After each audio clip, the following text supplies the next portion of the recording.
All right, let's talk about something that affects millions of people, but often starts with just a tiny, almost unnoticeable clue. We're diving into scoliosis. You know that feeling you put on your favorite shirt, look in the mirror, and something's just off? It doesn't hang quite straight. Now, most of the time it's probably nothing, right? But sometimes it's the very first whisper that something is going on with the spine. So first things first, what exactly is scoliosis? Let's get right into it and break down what this curve is all about. Okay, so in the simplest terms, scoliosis is when your spine, instead of being a straight line down your back, decides to take a little detour. It forms a C or sometimes even an S shape. And here's the kicker. It usually shows up during that huge growth spurt right before the teenage years. That's a really key piece to the puzzle. Now, you're going to hear this fancy sounding word thrown around a lot, idiopathic. Don't let it scare you. All it really means is we don't know why it happens. Seriously. For most people with scoliosis, there's no clear cause. It's not from slouching or carrying a heavy backpack. It just happens. But even though the why is a big mystery, we do have one massive clue. And that clue is genetics. It absolutely runs in families. So if your mom, dad, or a sibling has it, your chances of having it go way, way up. All right, so that leads to the next big question. Who actually gets this? Let's put it all into perspective. Okay, check this out. About 2 to 3% of everyone has some form of scoliosis. That might not sound like a lot, but think about it this way. In a typical high school with, say, 1,000 kids, that's 20 or 30 students. It's way more common than most people realize.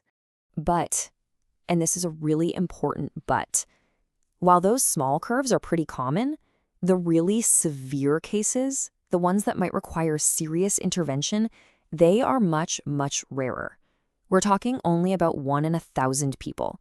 So for the vast majority, this is something that's totally manageable. Okay, now this next part is pretty wild. There is a huge gender gap here. When you look at the cases that are serious enough to need treatment, it is 10 times more common in females than in males. 10 to 1. Researchers are still trying to figure out exactly why. Maybe it's hormones, maybe it's different growth patterns, but that difference is just massive. So how do you spot it? This is so important because those first signs are sneaky. They're really easy to miss if you don't know what you're looking for. And we're back to that crooked t-shirt. Seriously, uneven clothes are often the #1 first clue. And here's something that surprises a lot of people. In the early stages, there's usually no pain. It's not about feeling discomfort. It's all about what you can see. It's a game of symmetry. Now, if a curve gets bigger, the signs become a lot less subtle. You might notice one shoulder is higher than the other, or that one shoulder blade sticks out more. And that's because the spine isn't just bending sideways. It's also twisting a little. That twist is what pushes the ribs and creates that classic uneven look. And this really gets to the heart of it, doesn't it? We can talk about angles and curves all day, but for a teenager, think about it. You're already trying to figure everything out, and now your body feels different. The social and emotional side of this can be the absolute hardest part, way more than any physical symptom.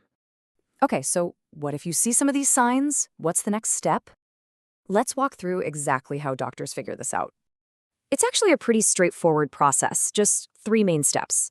It starts with something called the forward bend test. It's super simple. You just bend over, and it makes any unevenness in the back pop right out.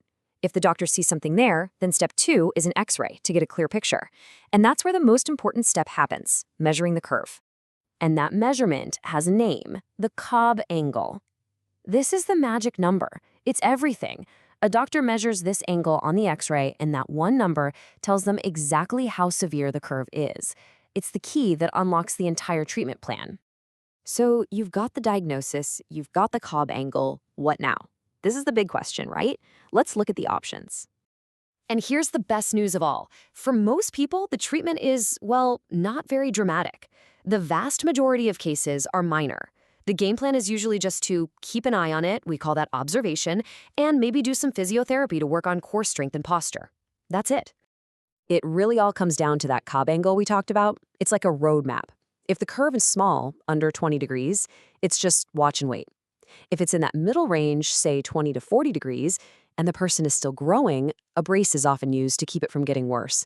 And only when you get to those really big curves, over 40 degrees or so, does surgery even enter the conversation. So when you put it all together, one thing becomes crystal clear. Catching this early is everything. The earlier you know, the more options you have.